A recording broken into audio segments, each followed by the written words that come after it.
Isinagawa sa lungsod ng Cabanatuan ang opisyal na paglulunsad ng Kadiwa Store 20 pesos, isang programa ng Department of Agriculture o DA sa ilalim ng pambansang pamahalaan na layuning magbigay ng abot kayang bigas sa mga mamamayang kabilang sa mga mahihinang sektor ng lipunan.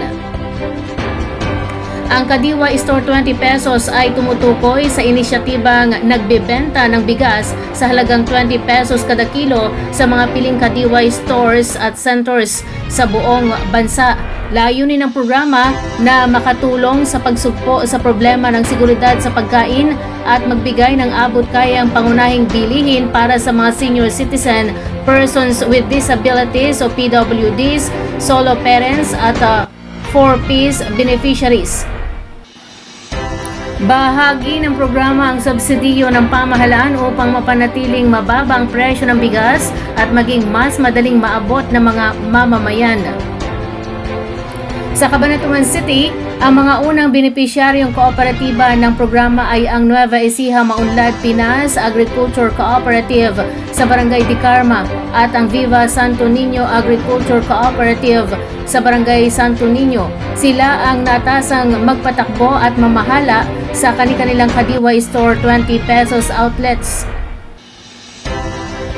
Dumalo sa naturang paglulunsad sina City Vice Mayor Dr. Joselito Bunsor Roque, Ms. Lucille S. Batalla mula sa City Livelihood and Cooperatives Development Office at Mr. Nick De Dios na kumatawan sa City Agriculture Office. Kasama rin sa mga dumalo ang mga kinatawan mula sa Department of Agriculture, Agribusiness and Marketing Assistance Division, Regional Field Office 3. Ayon sa mga opisyal, inaasahang makatutulong ang Kadiwa Store 20 pesos hindi lamang sa mga benepisyaryo kundi sa pagpapatatag ng lokal na produksyon ng bigas at sa pag-angat ng layunin ng pamahalaan na magkaroon ng mas abot kayang presyo ng pagkain para sa lahat.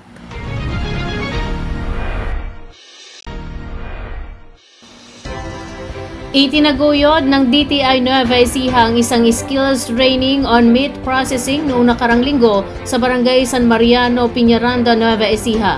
Sa mga benepisyaryo ng Pantawid Pamilya ng Pilipino Program o 4Ps, layuning mapalakas ang kabuhayan at kakayahan ng mga pamilyang kabilang sa nasabing programa.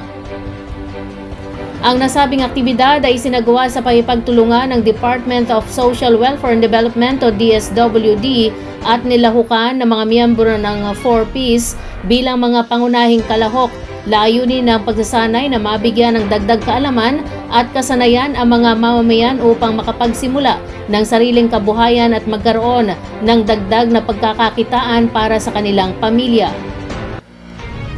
Si Ms. Rowena Mina ang nagsilbing resource trainer sa naturang aktibidad kung saan itinuro niya ang mga pangunahing kaalaman sa meat processing kabilang ang wastong paghahanda, pagproseso at pag-iimpake ng karne upang matiyak ang kalidad at kaligtasan ng mga produkto. Bukod dito, tinalakay rin niya ang mga technique sa tamang costing, pricing at marketing upang maging handa ang mga kalahok kung sakaling nais nilang gawing maliit na negosyo ang kanilang natutunan.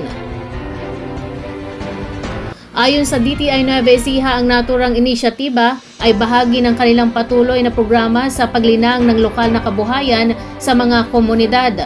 Sa pamagitan ng mga negosyo center, layunin ng DTI na maihatid ang mga serbisyong pangkabuhayan, pagsasanay at tulong sa mga micro, small and medium enterprises o MSMEs, gayon din sa mga individual na nagnanais magsimula ng sariling negosyo. Sa panig naman ng DSWD, binigyang diin ng mga kinatawan nito na ang ganito mga pagsasanay ay nagbibigay daan sa mga benepisyaryo ng 4Ps upang maging self-sufficient at produktibo sa halip na umasa lamang sa tulong pinansyal mula sa gobyerno.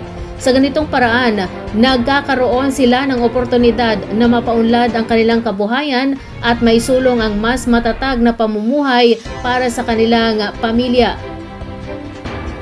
Sa pagtatapos ng aktibidad, nagpahayag ng pasasalamat ang mga kalahok sa DTI, DSWD at sa lokal na pamahalaan ng Peñaranda sa pagbibigay sa kanila ng pagkakataong matutunan ang bagong kasanayan na maaari nilang pagkakitaan.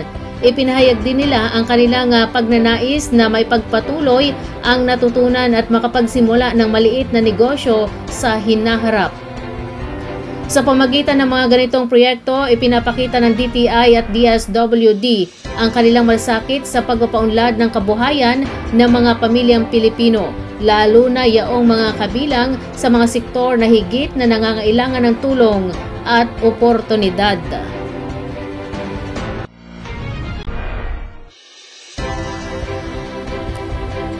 Hinandugan ng lokal na pamahalaan ng siyudad ng Cabanatuan sa pamumuno ni Mayor Myca Elizabeth R. Vergara ang isa na namang centenarian nitong October 30, 2025. Ito'y bilang pagkilala sa mga centenarian ng lungsod ng Cabanatuan, mga mamamayang umabot sa mahigit isang siglo ng buhay na patunay ng tibay, malasakit at katangi-tanging pag-ambag sa lipunan.